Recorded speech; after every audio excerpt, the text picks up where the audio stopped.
Assalamualaikum warahmatullahi wabarakatuh.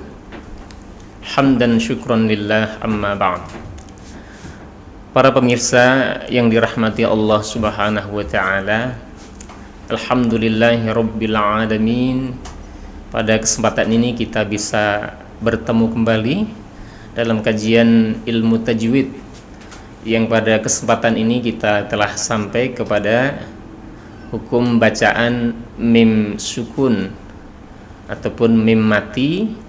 Kemudian nanti kita akan lanjut dengan mim tasydid dan nun tasydid.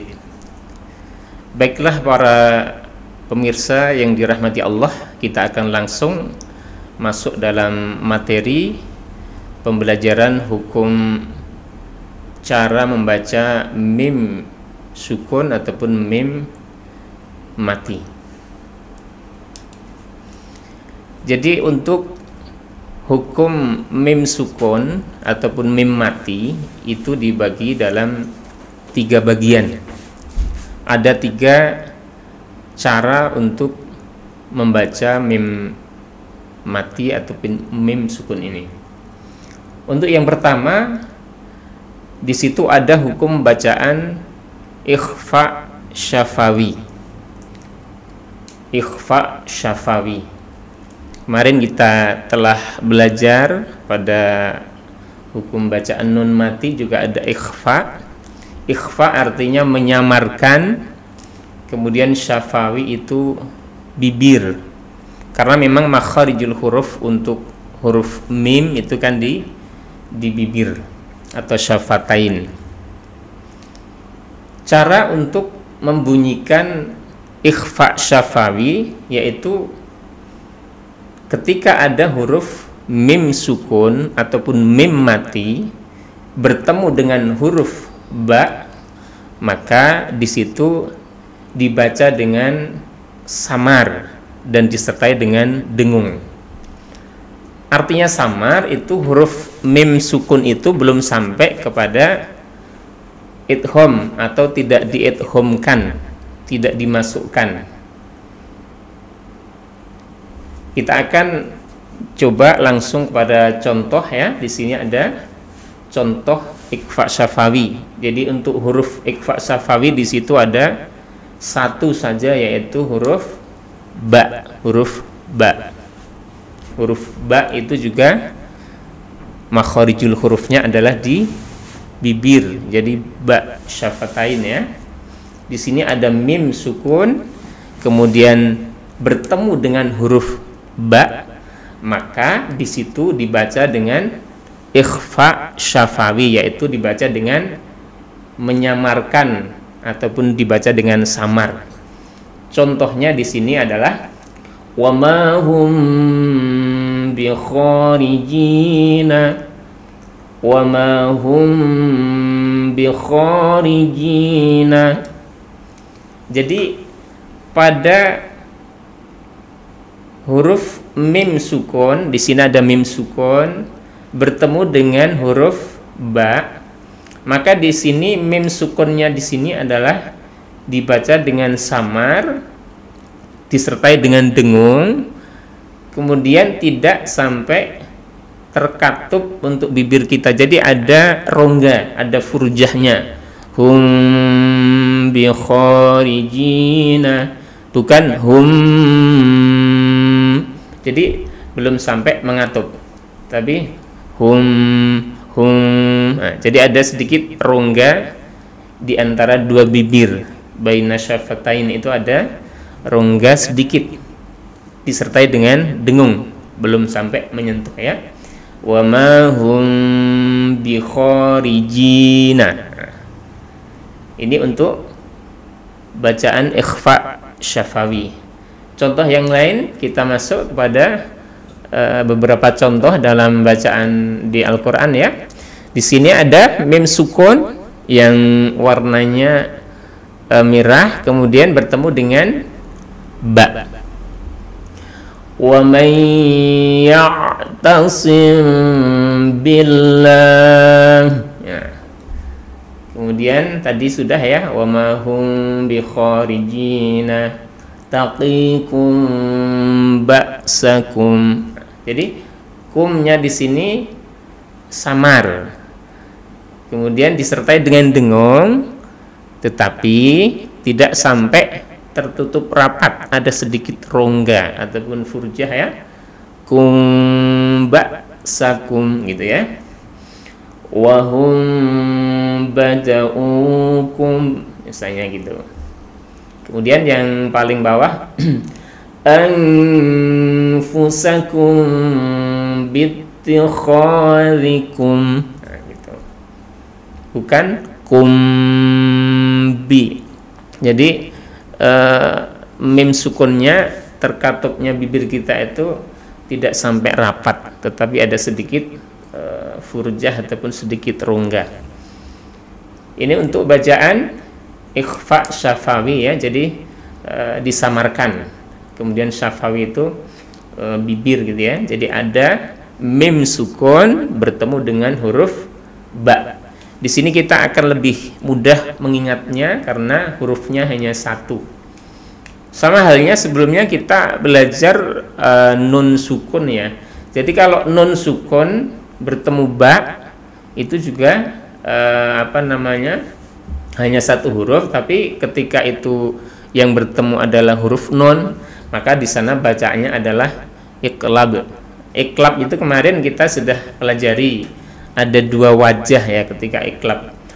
Jadi kalau iqlab itu kan nunnya berubah menjadi mim, kemudian baru masuk kepada ba, itu yang wajah pertama atau cara membaca yang pertama, idbaq asyafatain. Jadi nun yang berubah jadi mim tadi bisa menempel, jadi mim ba'di misalnya gitu, mim ba'di. Jadi mestinya tulisannya min ba'di, nunnya berubah jadi mim, jadi mim ba'di gitu ya.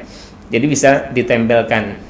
Kemudian wajah yang kedua, kalau yang kemarin yang iqlab kan nun berubah menjadi mim, kemudian juga dikasih furjah ataupun rongga sedikit, mim ba'di, mim ba'di. Jadi ada sedikit rongga. Itu dua-duanya dibolehkan menurut para ahli qira ya. Kalau yang ikhfa syafawi ini itu jadi mim sukun bertemu ba. Jadi di situ cara membacanya furjah khafifah, ada sedikit rongga, furjah khafifah baina syafatain. Jadi misalnya dalam surah Al-Fil itu misalnya tarmihim bihijarah gitu ya, tarmihim bihijarah, bukan tarmihim. Di sini belum sampai mengatup ya. Baik, kita akan lanjut kepada hukum bacaan mim sukun untuk yang kedua, yaitu namanya idgham mimi atau idgham mutamatsilain. Jadi bisa dikatakan idgham mimi, bisa dikatakan idgham mutamatsilain. Idgham mutamatsilain itu artinya di situ hurufnya sejenis dari sisi makhorijul hurufnya dan sifatnya. Kemudian bisa juga dikatakan idgham syafawi ya. Jadi idgham sendiri artinya memasukkan, kemudian di situ ketika ada huruf mim sukun, mim mati bertemu dengan huruf mim, maka nanti di situ dimasukkan disertai dengan dengung. Idgham mimi atau idgham mutamatsilain di sini juga hanya satu hurufnya, jadi mengingatnya lebih mudah. Ikhfa syafawi hanya satu, yaitu huruf ba, mim mati bertemu ba. Kemudian untuk idgham mimi atau idgham mutamatsilain itu hurufnya juga hanya satu, yaitu mim sukun, mim mati bertemu huruf mim. Jadi kita mengingatnya lebih mudah. Di sini ada contoh misalnya ya, mim sukun bertemu dengan mim. Anfusihim min, gitu ya. Jadi di sini mimnya ini dimasukkan kepada mim berikutnya dan disertai dengan berdengung. Jadi kalau di sini memang diidghamkan, dimasukkan. Contoh yang lebih banyak ya di sini ada mim sukun, kemudian ada mim harakat fathah di situ yang berwarna merah di sini. Mislahum ma'ahum gitu ya. Jadi hum ma'ahum. Jadi mimnya sukun masuk pada mim berikutnya disertai dengan berdengung. Ajrahum marratain gitu ya. Ajrahum marratain gitu ya. Kemudian berikutnya fi qulubihim marad gitu ya. Dan yang paling bawah wa in kuntum marda. Jadi di sini ada mim sukun bertemu dengan mim yang berharakat fathah di situ ya. Nah, maka mim sukunnya ini dimasukkan kepada mim. Memasukkannya itu adalah idgham, kemudian disertai dengan dengung. Baik, jadi idgham mutamatsilain atau idgham mimi di sini hurufnya hanya satu ya. Kemudian ikhfa syafawi juga satu. Nah, kita masuk kepada yang bagian ketiga atau hukum bacaan mim sukun yang ketiga adalah idhar syafawi. Idhar sendiri itu artinya jelas, terang, tanpa adanya dengung. Syafawi itu bibir, karena memang mim sukun itu adalah makharijul hurufnya di bibir. Jadi artinya itu apabila ada huruf mim sukun atau mim mati bertemu dengan huruf selain huruf mim dan ba, maka dibaca jelas atau tanpa berdengung dan bibir tertutup. Nah, di sini. Jadi bibir tertutup. Kalau apa namanya? Untuk nun sukun atau nun sakinah kan bibir kan tidak terkatup. Nah, kalau di sini untuk mim ketika di situ dibaca dengan jelas maka harus tertutup. Karena memang makharijul hurufnya mim itu adalah di bibir. Masuk contoh. Ini hurufnya ya, hurufnya yang selain dengan huruf mim dan ba. Jadi kita mengingatnya kata kuncinya kita ingat dulu yang ikhfa syafawi, yaitu mim mati bertemu ba. Kemudian idgham mimi, mim mati bertemu mim. Dua itu sudah kita ingat, maka di sini tinggal kita mereview. Ini mim sukun bertemu huruf mim atau ba atau bukan ya. Ketika di situ bukan mim dan bukan ba, maka disitulah kita akan baca idhar syafawi ataupun dibaca dengan jelas dengan bibir terkatup ya.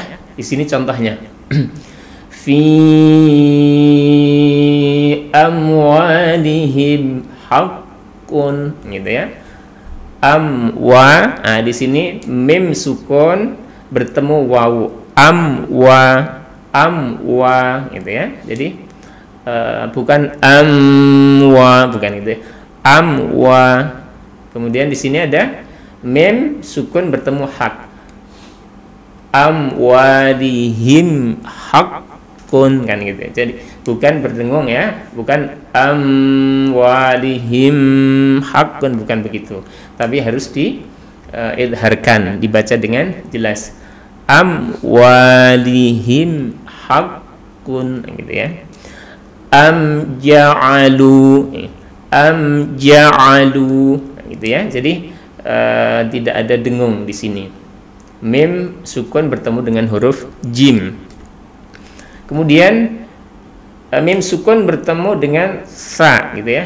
Ka'amsali gitu. Ka'amsali. Nah, tidak boleh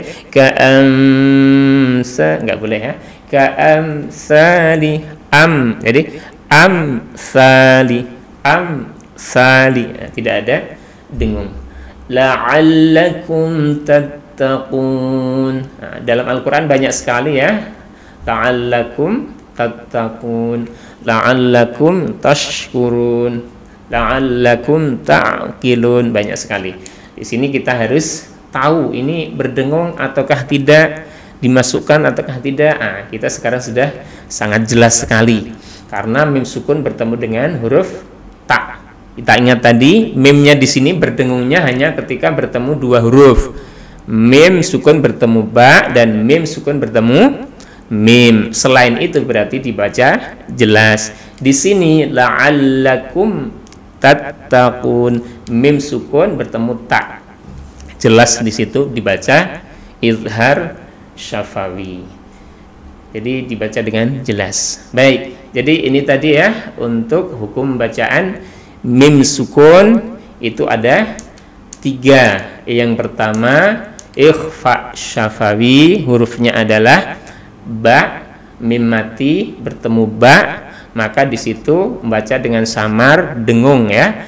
Kemudian yang kedua adalah idgham mimi atau mutamatsilain. Mim sukun bertemu dengan mim, di situ dibaca dengan dimasukkan kemudian disertai dengan dengung, bibir terkatup. Kemudian yang ketiga adalah izhar syafawi, di situ dibaca dengan jelas. Kapan itu? Ketika ada mim sukun bertemu dengan selain huruf mim dan ba. Artinya ketika ada mim sukun bertemu dengan huruf-huruf ini ya. Jadi dari hamzah sampai ya di sini ya. Di situ maka harus dibaca dengan izhar syafawi atau jelas. Baik, ini untuk yang hukum bacaan mim sukun. Kemudian masuk kepada hukum bacaan mim tasydid dan nun tasydid. Nah, di sini sama ya, ketika ada mim tasydid dan juga nun tasydid. Tasydid itu kalau dalam bentuknya itu mungkin ketika kayak huruf Latin angka 3 itu menghadap ke atas, jadi seperti ini ya. Bagi pemirsa yang mungkin belum tahu tasydid kayak apa, kalau kayak angka Arab itu kayak angka 4 menghadap ke atas ya, tasydid itu kayak seperti itu ya. Jadi tasydid ketika ada mim kemudian di atasnya ada tasydid, nun ada tasydidnya atau syiddahnya, maka di situ mim tadi ataupun nun tadi dibaca dengan berdengung. Kurang lebihnya adalah 2 harokat atau 1 alif, atau kurang lebih dalam hitungan detik mungkin kurang lebih 2 detik. Jadi misalnya sini contoh wa mimma razaqnahum gitu ya. Wa mimma razaqnahum gitu ya. Jadi mimnya ada tasydid, di sini berdengung sekitar 2 harokat atau 1 alif atau kurang lebih 2 detik. Wa mimma gitu ya. Wa mimma berdengung, tidak cukup dengan wa mimma gitu, nggak cukup ya. Wa mimma salah ya. Ketika ada tasydid maka harus berdengung. Wa mimma. Kemudian di sini contoh untuk nun tasydid, bi anna rabbak, bi anna rabbak gitu. Ya, jadi itu ya untuk bacaan mim tasydid dan nun tasydid itu sama. Jadi sama-sama berdengung selama kurang lebih 2 detik atau 2 harokat atau 1 alif. Jadi ini hukum bacaan mim sukun ataupun mim tasydid, nun tasydid ini sangat-sangat penting sekali karena banyak sekali dalam Al-Quran kita temukan. Ketika kita tidak tahu bacaan-bacaan seperti ini, cara bacanya seperti apa, maka nanti membacanya menjadi keliru atau tidak pas dan bisa salah gitu ya. Sehingga kita harus tahu. Kayak contoh misalnya ada huruf yang bertasdid dan tidak, kemudian kita bacanya tanpa tasdid gitu ya, maka nanti terjemahannya menjadi keliru ataupun menjadi salah. Kayak misalnya iyyaka na'budu kan, iyyaka sama iyyaka gitu ya, tanpa tasdid. Yang satu pakai tasdid iyyaka, yang satu iyyaka tanpa tasdid. Nanti artinya menjadi jauh sekali. Yang pakai tasdid iyyaka na'budu, hanya kepadamulah ya Allah, jadi kepadamu, kepada Allah gitu ya, kami menyembah. Tapi yang tanpa tasdid iyyaka dan seterusnya tadi, itu nanti terjemahnya menjadi melenceng, sangat jauh, hanya kepadamu sinar matahari kami menyembah. Maka di sini harus hati-hati. Penting sekali kita mempelajari ilmu-ilmu ataupun hukum-hukum bacaan seperti ini. Baik para sahabat Al-Quran yang dirahmati Allah, jadi kali ini kita cukup pada pembahasan hukum mim sukun, kemudian mim tasdid dan nun tasdid. Mudah-mudahan bermanfaat dan menjadi ilmu yang manfaat dan barokah. Kita akhiri. Assalamualaikum warahmatullahi wabarakatuh.